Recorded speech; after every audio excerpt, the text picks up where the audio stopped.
মানুষ অসুস্থতায় ভুগতেছে কিন্তু মেডিকেল রিপোর্ট নরমাল আসতেছে, আবার মেডিকেল রিপোর্টে রোগ ধরা পড়ছে কিন্তু সেটার কোনো সমাধান হচ্ছে না, মেডিসিন কাজ করতেছে না। এই সকল রোগ সম্পর্কে ইসলাম আসলে কি বলে? জিন এবং শয়তানের কারণে বড় বড় রোগ হইতে পারে, যেমন আইয়ুব আলাইহিস সালামের রোগ এই জিন শয়তানের কারণে হয়েছিল। যতগুলো তাফসিরের কিতাব আছে সবগুলো তাফসিরের কিতাবে সবাই এই কথা বলেছেন যে জাদুর মাধ্যমে যে কোনো ধরনের ক্ষতি সাধন করা সম্ভব। অসুস্থ বানানো, মেরে ফেলা, হত্যা করা, পাগল বানানো, রিজিকে বাধা তৈরি করা, এগুলো জাদুর মাধ্যমে করা সম্ভব। যেমন রাসূল সাল্লাল্লাহু আলাইহি সাল্লাম হাদিসের মধ্যে বলেছেন, সহিহ মুসলিমের হাদিস, তিনি বলতেছেন লাউ কানা শাইউন সাবাকাল কাদার লা সাবাকাতুহুল আইন। যদি মানুষের ভাগ্যকে কোনো কিছু অতিক্রম করে যেতে পারে সেটা হলো বদনজর। যে কারণে রাসূল সাল্লাল্লাহু আলাইহি সাল্লাম একজন মুসলিমকে প্রত্যেক দিন মোট 9 বার করে এই সকল অনিষ্টকর জিনিসগুলো থেকে পানা চাওয়ার কথা বলেছেন। যেহেতু ক্ষেত্রটা ভিন্ন, স্পিরিচুয়াল রোগ, এই জন্য এই ধরনের রোগগুলার সমাধান করতে হবে স্পিরিচুয়াল ভাবে। অর্থাৎ আল্লাহ সুবহানাহু ওয়া তাআলা আমাদেরকে যে চিকিৎসা ব্যবস্থা দিয়েছেন কোরআনের মাধ্যমে, যেটাকে আমরা রুকিয়া শরঈয়া বলি, সেই রুকিয়া শরিয়ার মাধ্যমে এটার জন্য সমাধানের দিকে আগাইতে হবে। আসসালামু আলাইকুম ওয়া রাহমাতুল্লাহি ওয়া বারাকাতুহু। নাহমাদুহু ওয়া নুসাল্লি আলা রাসূলিহিল কারীম, আম্মা বাদ। আমরা আজকে খুবই গুরুত্বপূর্ণ বিষয় নিয়ে আলোচনা করব। এর মধ্যে একটি গুরুত্বপূর্ণ বিষয় হচ্ছে, আজকে আমরা সমাজে অনেক ব্যক্তিকে দেখছি বা অনেক ভাই এবং বোনদেরকে আমরা দেখতেছি যারা বিভিন্ন রকম অসুস্থতায় ভুগতেছেন, নানা রকম রোগে তারা জর্জরিত, কিন্তু দেখা যাচ্ছে যখন তারা মেডিকেলে গিয়ে পরীক্ষা এবং নিরীক্ষা করতেছেন তাদের রিপোর্ট সব নর্মাল আসে, অর্থাৎ কোনো ধরনের রোগ ডাক্তাররা ফাইন্ড আউট করতে পারতেছেন না, কোনো রোগ ধরা পড়ে না, মেডিকেল সকল রিপোর্ট নর্মাল দেখাচ্ছে। অপরদিকে আমরা আরও কিছু মানুষকে দেখতে পাই যারা হচ্ছে অসুস্থতায় ভুগতেছেন, ডক্টরের কাছে যখন যাচ্ছেন, তারা যখন টেস্ট করতেছেন তো তাদের রোগটা ধরা পড়ে, কি সমস্যা সেটা রিপোর্টে আসে, কিন্তু দেখা গেল একই ট্রিটমেন্ট করে একই ট্রিটমেন্ট প্ল্যানের আওতায় থেকে 99 জন মানুষ ভালো হয়ে যাচ্ছেন, কিন্তু একজন মানুষ ভালো হচ্ছে না, তার সমস্যাটা কোনোভাবেই যাচ্ছে না, অর্থাৎ তার মেডিসিন কাজ করে না। অপরদিকে আমরা আরও কিছু মানুষকে দেখি যারা হচ্ছে এমন কিছু রোগে আক্রান্ত যেটা আসলে তার সাথে মানানসই না। যেমন এমন একজন ব্যক্তি যে কখনো অনৈতিক কাজের সাথে জড়িত না, কিন্তু তারপরে দেখা গেছে তার এমন একটা রোগ হয়েছে যেটা আসলে কোনো তার সাথে কোনোভাবেই মানানসই হয় না। তো এই রকম নানাবিধ রোগ আজকে সমাজে আমরা দেখতে পাচ্ছি। এই যে রহস্যময় যে সমস্যাগুলো, এগুলো যখন মানুষ পড়ে তখন তারা দিকভ্রান্ত হয়ে যায়। তারা এটা সমাধান কোথায় পাবে, কিভাবে, কোথায় গেলে সমাধান হবে, এগুলো নিয়ে তারা হচ্ছে নানা রকম পেরেশানিতে থাকেন। তো আমরা মূলত আজকে এই সকল বিষয়গুলো নিয়ে খুবই গুরুত্বপূর্ণ আলোচনা করব ইনশাআল্লাহ। তো প্রথম যে বিষয়টা, আমি যেই বাস্তবতাটা আপনার সামনে তুলে ধরলাম যে মানুষ অসুস্থতায় ভুগতেছে কিন্তু মেডিকেল রিপোর্ট নর্মাল আসতেছে, আবার মেডিকেল রিপোর্টে রোগ ধরা পড়ছে কিন্তু সেটার কোনো সমাধান হচ্ছে না, মেডিসিন কাজ করতেছে না। এই সকল রোগগুলো আসলে কেন হয়? তো এই সকল রোগ সম্পর্কে ইসলাম আসলে কি বলে? মূলত এই সকল রোগগুলো বিভিন্ন আধ্যাত্মিক কারণে হয়ে থাকে, স্পিরিচুয়াল কারণে হয়ে থাকে। আমাদের যে মেডিকেল সেক্টর বা মেডিকেল সায়েন্স, তারা শুধুমাত্র বাস্তবতাকে নিয়ে তারা কাজ করে, যেটা দৃশ্যমান সেটাকে নিয়ে তারা কাজ করে, অদৃশ্য জগৎ নিয়ে মেডিকেল সায়েন্স কাজ করে না। সুতরাং দুইটা ভিন্ন ভিন্ন ক্ষেত্র। তো কোনো একজন ব্যক্তি যদি সে স্পিরিচুয়ালি আক্রান্ত হয় আর তার এই সমস্যাটার সমাধান যদি ফিজিক্যালি করা ট্রাই করা হয়, জাগতিক ঔষধ দিয়ে করা ট্রাই করা হয়, তাহলে এখানে সুস্থতা আসবে না, এটাই স্বাভাবিক। তো যখন মানুষ এই ধরনের অসুস্থতাগুলো ভুগতেছে তখন তারা কি হয়, বিভিন্ন কবিরাজের কাছে যায়, বিভিন্ন ওঝার কাছে যায়, বিভিন্ন মুদাব্বির, জিন হুজুর, এই ধরনের বিভিন্ন মানুষের কাছে তারা যায় সমাধানের জন্য। তো প্রথমত আমি ক্লিয়ার করে নেই যে এই সমস্যাটা আসলে কেন হচ্ছে, এর পিছনে কী রোগ থাকতে পারে, ইসলাম কি বলে। ইসলামে কিছু বিষয় রয়েছে, যেমন বদনজরের কথা রয়েছে। কোনো ব্যক্তি যদি বদনজরে আক্রান্ত হয়, তার উপর যদি বদনজর পতিত হয়, তাহলে তার মধ্যে এমন কিছু রোগ হওয়া সম্ভব যেটা মেডিকেলে ধরা পড়বে না। যেমন রাসূল সাল্লাল্লাহু আলাইহি সাল্লাম হাদিসের মধ্যে বলেছেন, সহিহ মুসলিমের হাদিস, তিনি বলতেছেন লাউ কানা শাইউন সাবাকাল কাদার লা সাবাকাতুহুল আইন। যদি মানুষের ভাগ্যকে কোনো কিছু অতিক্রম করে যেতে পারে সেটা হলো বদনজর। তাহলে বদনজরের কারণে আরও কিছু অসুস্থতার কথা হাদিসের মধ্যে আসছে। যেমন রাসূল সাল্লাল্লাহু আলাইহি ওয়াসাল্লাম তিনি বলেছেন, ইন্নাল আইনা লা তুদখিলুর রাজুল আল কবর ওয়া তুদখিলুল জামাল আল কিদার, যে নিশ্চয়ই বদনজর একজন ব্যক্তিকে কবর পর্যন্ত পৌঁছায় দেয় আর একটা উটকে হান্ডি পর্যন্ত পৌঁছায় দেয়। অর্থাৎ যখন কেউ বদনজরে আক্রান্ত হবে তার এমন এমন কিছু রোগ দেখা দিবে যেটার কোনো সমাধান পাওয়া যাবে না, এক পর্যায়ে এই লোকটা মারা যাবে, অর্থাৎ কবর পর্যন্ত পৌঁছায় যাবে। এটাই হচ্ছে এই হাদিসের ব্যাখ্যা। ঠিক তেমনিভাবে যখন কোনো পশু পাখির উপর বদনজর লাগে তখন তার মধ্যেও এমন কিছু রোগ দেখা দিবে যেটার কোনো সমাধান পাওয়া যাবে না। পরবর্তীতে মানুষ ওই পশুটাকে হয়তো জবাই করে খেয়ে ফেলবে অথবা সেটা মারা যাবে। তাহলে দেখেন হাদিসে বদনজরের যে বিষয়টা এটা অনেক ভয়াবহভাবে তুলে ধরা হয়েছে। রাসূল সাল্লাল্লাহু আলাইহি সাল্লাম আরেকটা হাদিসের মধ্যে বলছেন, আকসারু মান ইয়ামুত মিন উম্মতি বাদা কদা ইল্লাহি ওয়া কদারিহি মিনাল আইন। যদি আল্লাহর দেওয়া তাকদীর এবং আল্লাহর ফায়সালার পরে আমার উম্মতের অধিকাংশ লোক মারা যাবে বদনজরের কারণে। কত ভয়াবহ একটা হাদিস। অর্থাৎ রাসূল সাল্লাল্লাহু আলাইহি সাল্লাম বলতেছেন আল্লাহর তাকদীর এবং আল্লাহর ফয়সালার পরে সব থেকে বেশি মানুষ মারা যাবে বদনজরের কারণে। আর এই কারণে আজকে আমরা যারা এই যে ব্যক্তিরা যারা মেডিকেলে দাঁড়িয়ে ঘুরতেছে কিন্তু কোনো রোগ ধরা পড়তেছে না এবং রোগের কোনো সমাধান পাচ্ছে না, এটার বড় একটা কারণ হচ্ছে বদনজর। তৃতীয় নম্বর, রাসূল সাল্লাল্লাহু আলাইহি ওয়াসাল্লাম হাদিসের মধ্যে ব্ল্যাক ম্যাজিকের কথা বলেছেন, যেখানে রাসূল সাল্লাল্লাহু আলাইহি সাল্লাম বলেছেন সহিহ বুখারীর হাদিস যে তোমরা 7টা ধ্বংসাত্মক জিনিস থেকে বেঁচে থাকো। এর মধ্যে একটা ধ্বংসাত্মক বিষয় হলো কালো জাদু, ব্ল্যাক ম্যাজিক। এরপর আল্লাহ সুবহানাহু ওয়া তাআলা কোরআনের সূরা বাকারার 102 নম্বর আয়াতের মধ্যে তিনি বলেছেন ওয়াত্তাবাউ মা তাতলু শায়াতিন আলা মুলকি সুলাইমান, যে ইহুদিরা বা আহলে কিতাবরা সুলাইমান আলাইহি ওয়াসাল্লামের সময় এই জাদুকররা যে সকল মন্ত্রগুলো পাঠ করত, শয়তানগুলো যে সকল মন্ত্র পাঠ করত, যা আবৃত্তি করত, তারা সেটার অনুসরণ করা শুরু করলো। এরপরে আল্লাহ বলছেন যে ওয়ামা কাফারা সুলাইমান, কিন্তু সুলাইমান আলাইহিস সালাম কখনোই জাদুকর ছিলেন না, তিনি কুফরি করেননি। ওয়ালাকিন্না শায়াতিনা কাফারু ইউআল্লিমুনা আন-নাসা সিহর, বরং শয়তানরাই কুফরি করত এবং তারা মানুষকে জাদু শিক্ষা দিত। তাহলে আল্লাহ তাআলা স্পষ্টভাবে বললেন যে শয়তানরা মানুষকে জাদু শিক্ষা দিতেন। তো জাদুর কারণে কি কি ক্ষতি হয় এই সম্পর্কে আল্লাহ তাআলা এই আয়াতের এক পর্যায়ে গিয়ে বলেন যে ফায়াতাআল্লামুনা মিনহুমা মা ইউফাররিকুনা বিহি বাইনাল মারই ওয়া যাওজি। যে হারুত এবং মারুতকে আল্লাহ তাআলা বাবেল নামক এক শহরে পাঠিয়েছিলেন মানুষকে পরীক্ষা করার জন্য জাদুর মাধ্যমে। যে তারা কোনো মানুষ যখন তাদের কাছে জাদু শিখতে আসতো তখন তিনি বলতেন যে তোমরা জাদু শিক্ষা করিও না, কারণ তুমি যদি জাদু শিক্ষা করো তাহলে এটা করার কারণে তোমার ঈমান চলে যাবে, তুমি কুফরি করবা, সুতরাং জাদু শিক্ষা করিও না। তো তারপরও ওই সময়ের মানুষ হারুত এবং মারুত ফেরেশতাদ্বয়ের কাছে ওই সকল জাদুগুলোই শিখতো যেগুলোর মাধ্যমে স্বামী স্ত্রীর মধ্যে বিচ্ছেদ ঘটানো যায়। তো এটাই আল্লাহ তাআলা বলতেছেন ফায়াতাআল্লামুনা মিনহুমা, যে তারা হারুত এবং মারুতের কাছ থেকে ওই সকল জাদুগুলোই শিখতো মা ইউফাররিকুনা বিহি বাইনাল মারই ওয়া যাওজি, যেগুলোর মাধ্যমে স্বামী এবং স্ত্রীর মধ্যে বিচ্ছেদ ঘটানো যায়।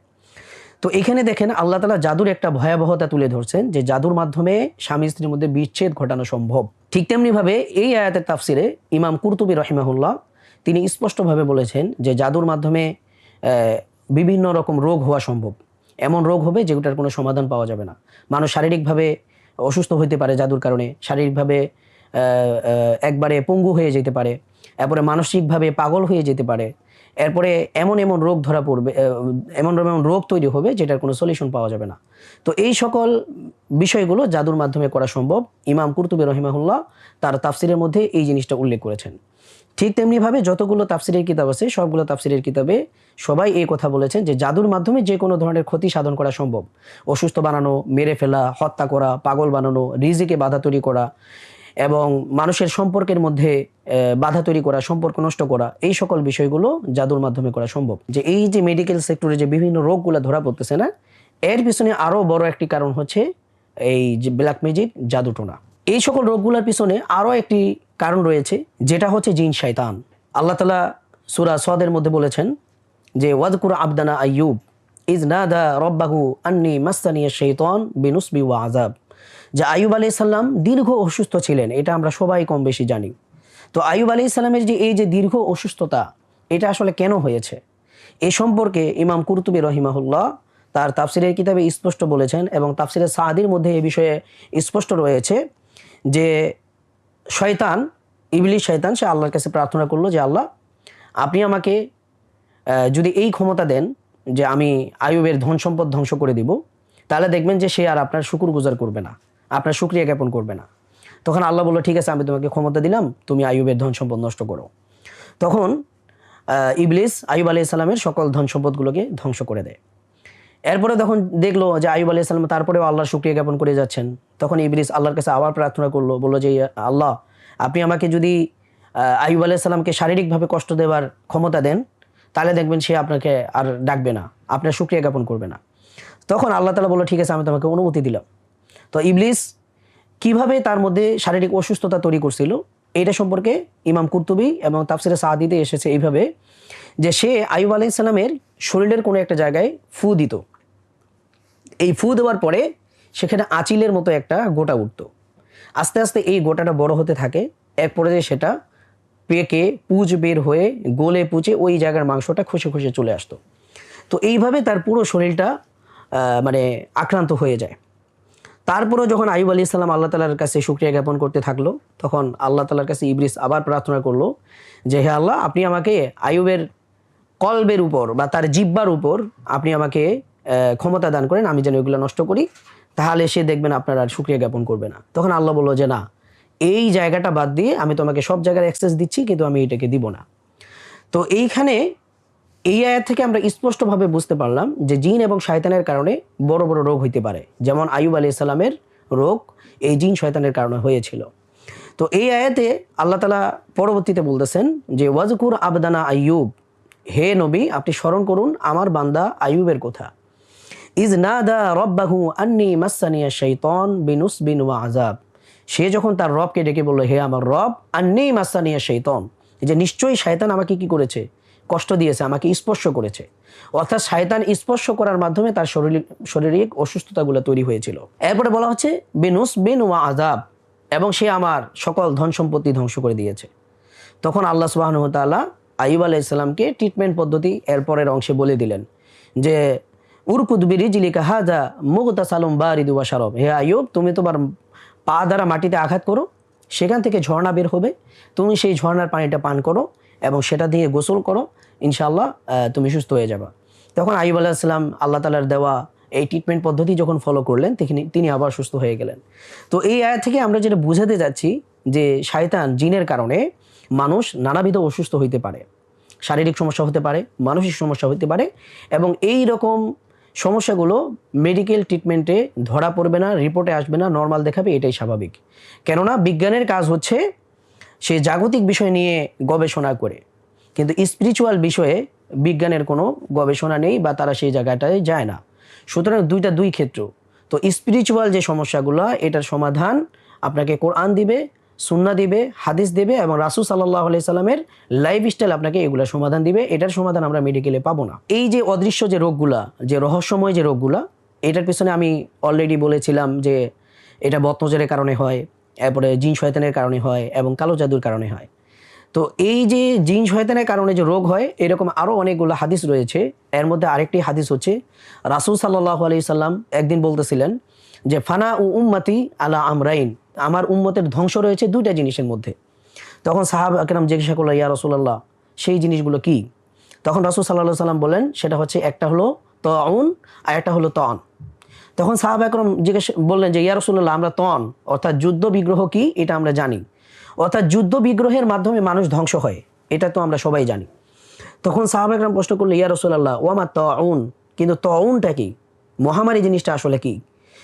তখন রাসূল সাল্লাল্লাহু আলাইহি সাল্লাম বললেন হুয়া আখযু আদাউকুম মিনাল জিন, যে এই যে মহামারীটা, এটা হচ্ছে তোমাদের শত্রু জিনদের একটা খোঁচা, একটা আঘাত, যেটার কারণে মহামারী তৈরি হয়। তাহলে দেখেন এই হাদিস থেকে আমরা স্পষ্টভাবে জানতে পারছি যে জিন শয়তানদের কারণে অনেক সময় মহামারী তৈরি হয়। তাহলে যদি জিন শয়তানরা মহামারী তৈরি করতে পারে, তাহলে সে আপনার বডিতে কোনো রোগ তৈরি করতে পারবে না, কোনো অসুস্থতা তো করতে পারবে না। এইরকম চিন্তা করাটা আসলে ভুল।